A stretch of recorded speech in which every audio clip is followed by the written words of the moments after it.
Hello. അപ്പോൾ നമ്മൾ ഇന്ന് വന്നേക്കുന്നത് ഒരു സിമ്പിൾ കണവത്തോരൻ്റെ റെസിപ്പി ആയിട്ടാണ്. ആദ്യം തന്നെ കഴുകി വൃത്തിയാക്കിയ കണവയിലേക്ക് ഉപ്പും മഞ്ഞളും മുളകും ചേർത്ത് നന്നായി പുരട്ടി ഒന്ന് മാറ്റി വയ്ക്കുക.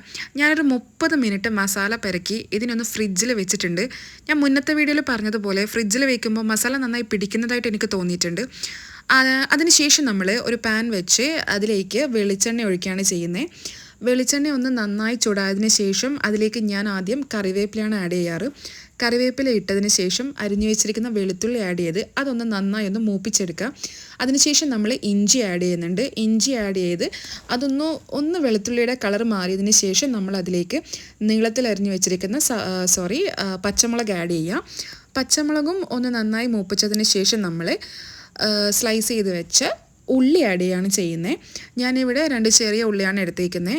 അപ്പോൾ ഉള്ളി അരിഞ്ഞത് ആഡ് ചെയ്ത് കുറച്ച് ഉപ്പിട്ട് നന്നായിട്ടൊന്ന് വഴറ്റിയെടുക്കുക. എത്രത്തോളം വഴറ്റാവുന്നോ അത്രയും ടേസ്റ്റ് ആയിരിക്കും നമ്മുടെ റെസിപ്പിക്ക്. ഞാനിവിടെ അത്യാവശ്യം നന്നായി വഴറ്റിയെടുത്തിട്ടുണ്ട്.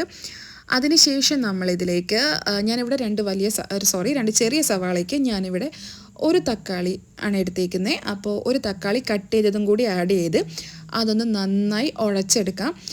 അപ്പോൾ തീ അധികം കൂട്ടേണ്ട ആവശ്യമില്ല. ഒരു മീഡിയം ഫ്ലെയിമിലിട്ട് ഈ മസാല നന്നായിട്ടൊന്ന് വഴറ്റിയെടുക്കാം. അതിനുശേഷം നമ്മൾ ഇതിലേക്ക് പൊടികൾ ആഡ് ചെയ്യുകയാണ് ചെയ്യുന്നത്. അപ്പോൾ ഇതിലൊരു കാര്യം ശ്രദ്ധിക്കേണ്ടത് എന്താണെന്ന് വെച്ചാൽ നമ്മളിപ്പോൾ വഴറ്റുമ്പോഴും ഉപ്പിട്ടിട്ടുണ്ട്, നമ്മുടെ സ്ക്വിഡിൽ നമ്മൾ ഉപ്പിട്ടിട്ടുണ്ട്.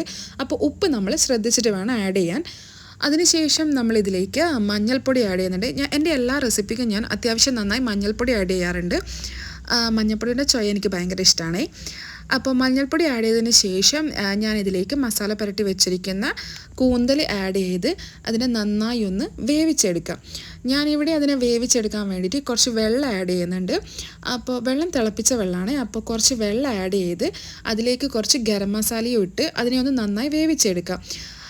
എല്ലാവരും മീനിൽ ഗരം മസാല ഇടുമെന്ന് എനിക്കറിയില്ല. ഞാൻ ആഡ് ചെയ്യാറുണ്ട്. ഞങ്ങൾക്കിവിടെ അതിൻ്റെ ഫ്ലേവർ ഇഷ്ടമാണ്.